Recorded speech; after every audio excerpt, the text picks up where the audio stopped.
నిన్నటి నుంచి బహుశా రాష్ట్ర ప్రజలు కూడా గమనిస్తూ ఉండొచ్చు. అనంతపురం జిల్లాలో కూటమి ప్రభుత్వం అంటే ట్రిపుల్ ఇంజన్ సర్కార్. సూపర్ 6 పథకాలని సూపర్ హిట్ చేశామనే ఉద్దేశంతో అనంతపురం జిల్లాలో భారీ బహిరంగ సభ పెట్టాలని నిర్ణయం తీసుకున్నారు. దాదాపు రాష్ట్ర వ్యాప్తంగా ఉన్న ఎమ్మెల్యేలు, ఎంపీలు, మంత్రులు లక్షలాది మందితో బహిరంగ సభ పెట్టాలని నిర్ణయం తీసుకున్నారు.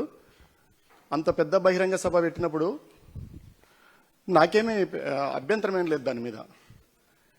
అక్కడ ఉన్న వాళ్ళకు కూడా 3 లక్షల మంది నిజంగానే వస్తే ఏదో పెట్రోల్ ఖర్చులు, అలాగే హోటల్స్, టీ హోటల్స్ అన్నీ కూడా వెహికల్స్, ఫ్లెక్సీలు అన్నీ జరిగి మా ప్రాంతం కొంచెం ఎంతో కొంత ఆదాయం వస్తుంది. ఇప్పటికే కష్టంలో ఉంది కాబట్టి.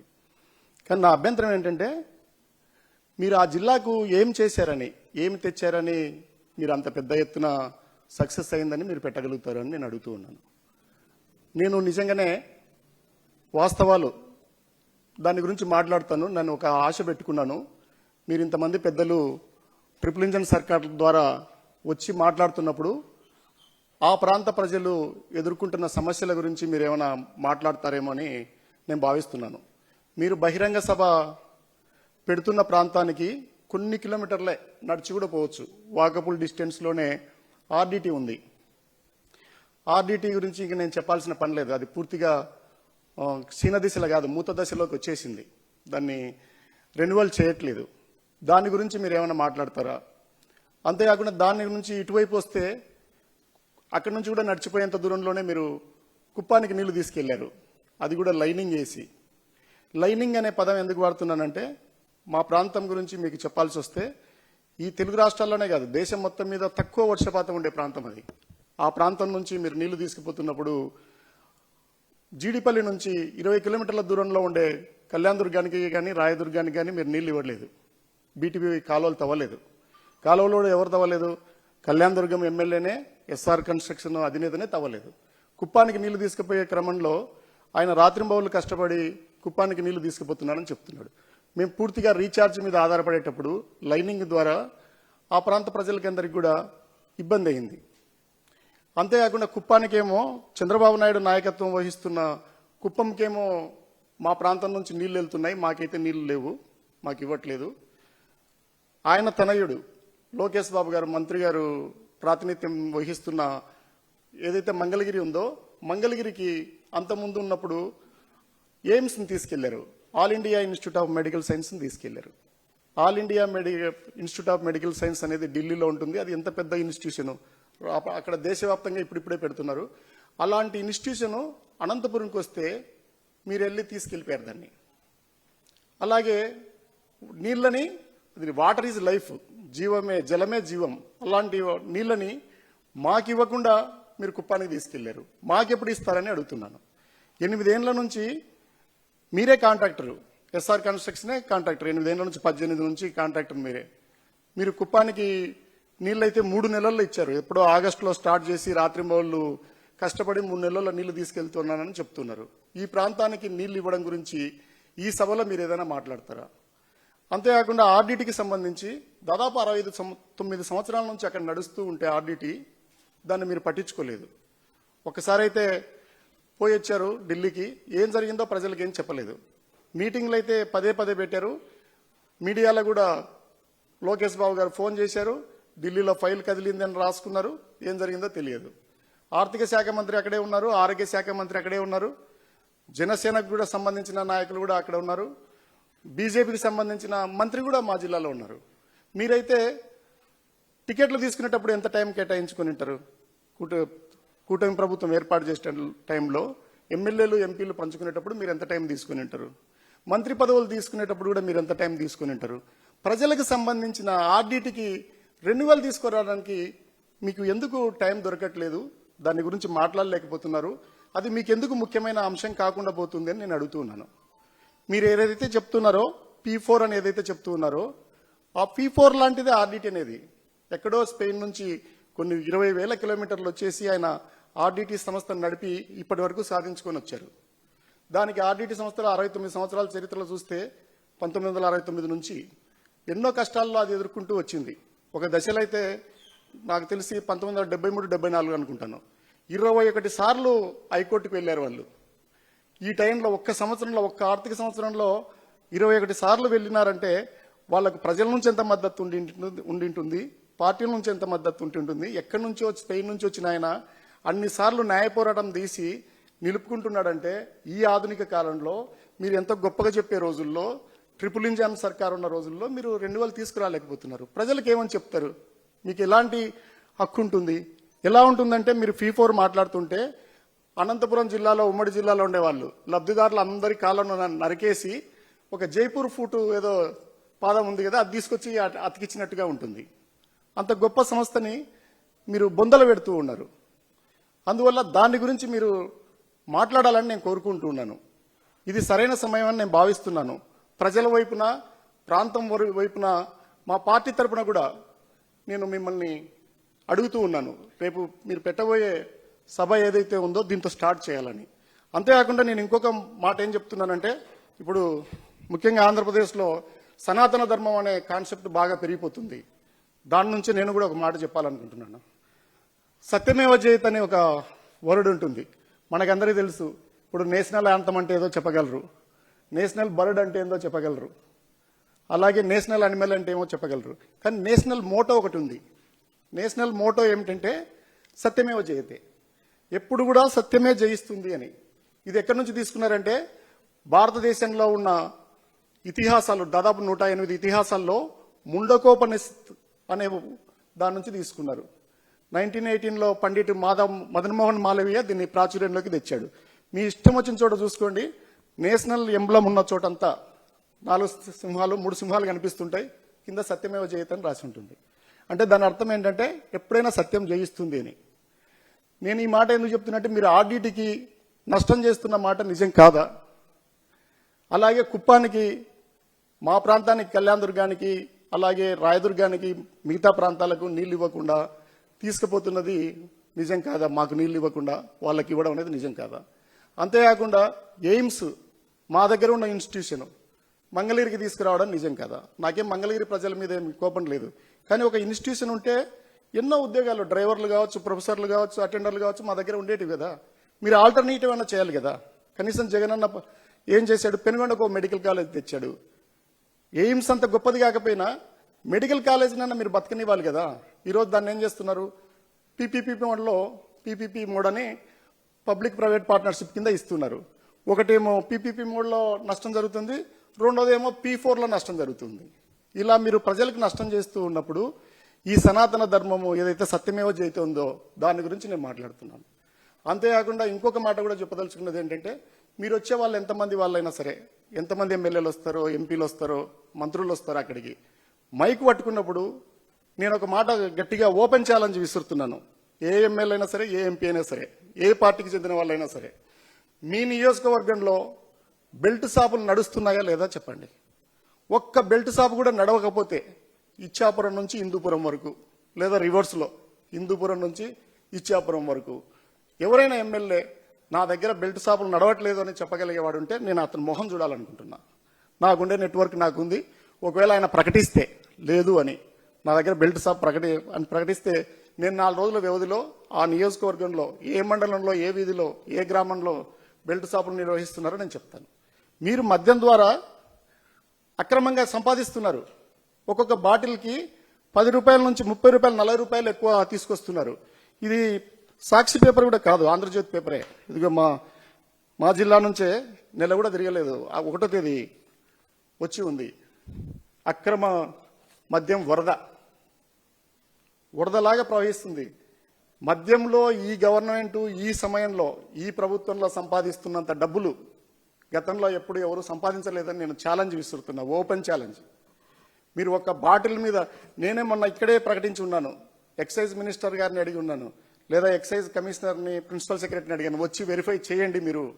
నేను నా దగ్గరే 296 లిస్టు ఆ రోజు తీసుకొచ్చాను, మున్సిపాలిటీ కాకుండా. మళ్ళీ మున్సిపాలిటీ సేకరిస్తే దాదాపు 389 దాకా నా దగ్గర బెల్ట్ షాపులు కళ్యాణదుర్గంలో నడుస్తున్నాయి. అవన్నీ కూడా కళ్యాణ్ వైన్స్ అనే పేరుతోనే నడుస్తూ ఉన్నాయి. ఒక నియోజకవర్గంలోనే ఈ స్థాయిలో అంటే 175 నియోజకవర్గాల్లో ఎంత పెద్ద ఎత్తున అక్రమ మద్యము ప్రవహిస్తూ ఉంటుంది. ఒక్కొక్క బాటిల్ మీద మీరు ఇంత డబ్బులు సంపాదిస్తుంటే ఏ ఎలక్షన్ ఉంది, ఈ ఎలక్షన్ ఉంది, 29 ఎలక్షన్, మీరు బీహార్ ఎలక్షన్ అయినా చేయొచ్చు ఈ డబ్బులతో. దేశం అంతా కూడా ఆంధ్రప్రదేశ్ డబ్బులు సరిపోతాయి. ఎందుకంటే నేను చెప్పేది కాదు, రికార్డ్స్ ప్రకారం కూడా ఎవరు రిచెస్ట్ సీఎం ఎవరు దేశంలో?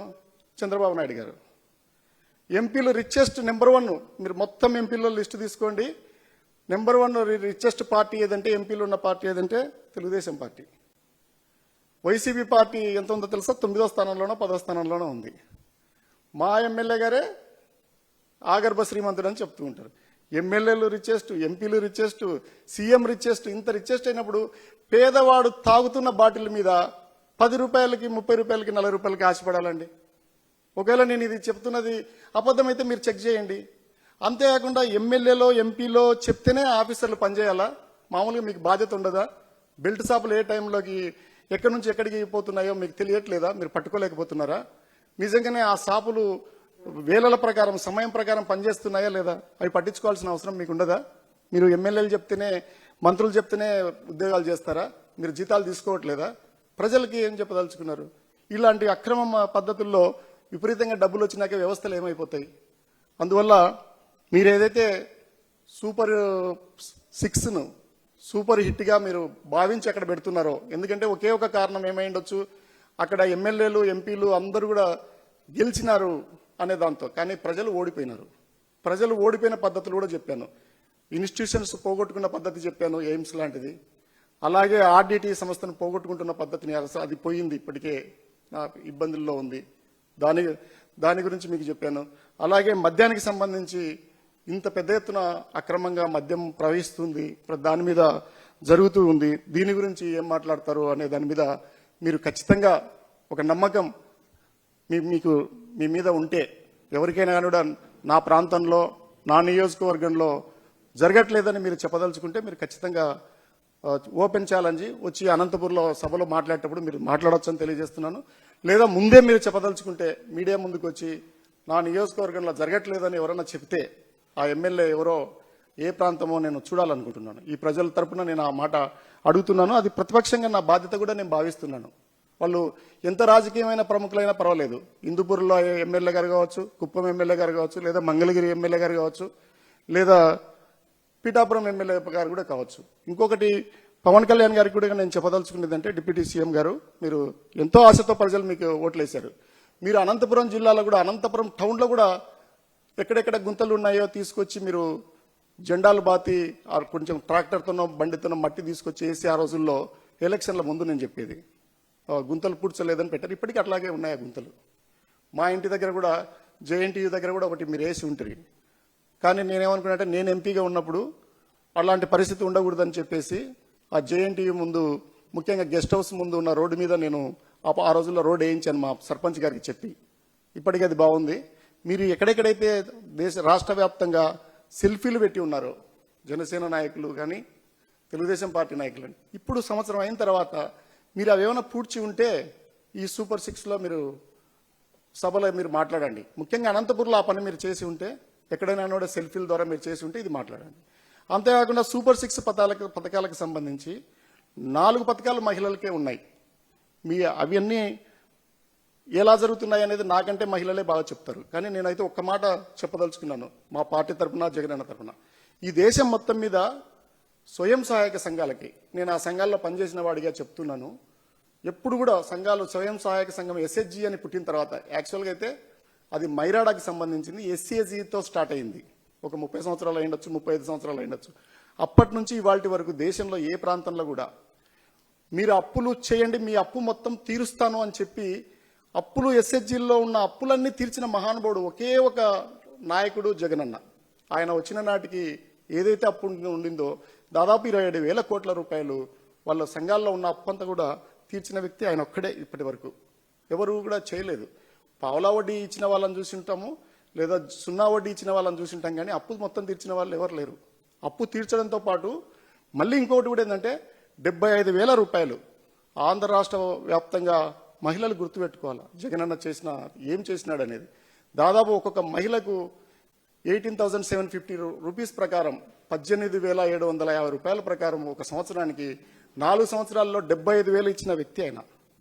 ఇప్పుడు మీరు చూసుకోండి ఏముందో. తల్లికి వందనం ఏముంది, ఉచిత బస్సు ఎంత నడుస్తుంది, ఒకవైపు ఏమో సముద్రము ఆంధ్ర రాష్ట్రానికి, రెండో వైపు ఏమో వేరే రాష్ట్రం వస్తుంది. మీరు ఎక్కడికి పోతారు ఉచిత బస్సులో? ఇట్లా నిలువు ఎంత దూరం తిరుగుతారో తెలియదు నాకు.